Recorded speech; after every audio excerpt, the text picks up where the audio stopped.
My name is Gloria Scott. I'm from Liberia. I'm the chairperson of the Constitution Review Committee.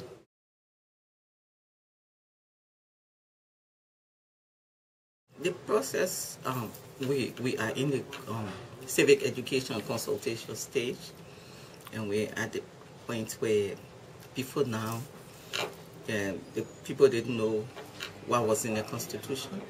So we're doing awareness on the content of the Constitution. And so we are engaging the entire population.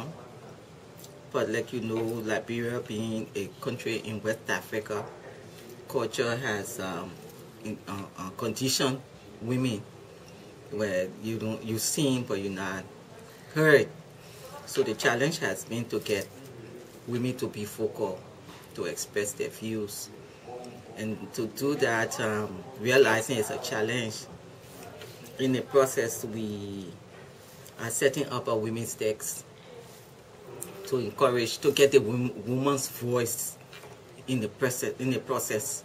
So that's where we are now, establishing a women's desk and integrating gender issues in the civic awareness strategy, and coming up with civic education material that also have a woman's face to get women more comfortable to be able to express themselves.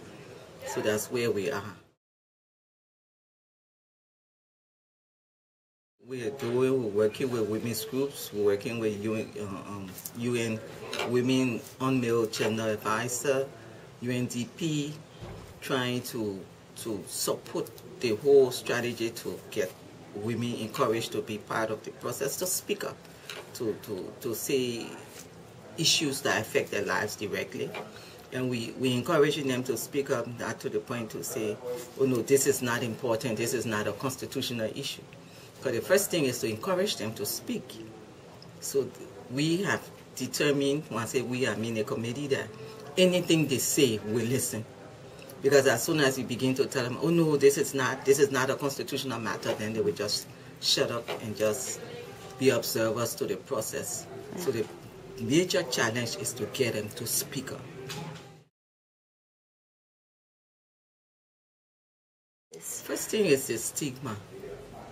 It's the stigma that is the first challenge to reaching people who have AIDS. And once we can deal with the stigma, then people will easily come up, and then we can get the correct statistics. But it's that stigma from the family to friends to the community, even to the health facilities, the whole attitude towards this disease. So that in Liberia right now there's an awareness going on about stigma. And some people, even when I was in the legislature, were even suggesting there should be some penalty for discrimination towards people living with AIDS, you know, because this is what contributes to the death of people who have AIDS, and this is what also prevents the kind of attention that should be given, because people who have AIDS don't step up. Yep. Even with the treatment being available, the stigma, they're so afraid of the stigma that they don't even approach the health center to get their monthly supplies of medication. Yeah. So stigma is a serious challenge in Liberia. Yeah. Women you have to be strong and thick skin to get into politics in Liberia. It's not a child's play. If you're not courageous, don't step up. You have to be prepared for anything and everything that will be thrown at you. Because the way the men see it, more women in politics mean less men in politics. So it's a power struggle. And I wouldn't want to, lead anybody to think that it's an easy thing. It is not. So when you step into, I'm not saying it to frighten you. I'm saying it for you to be prepared, so you won't be shocked when the situation starts to unfold.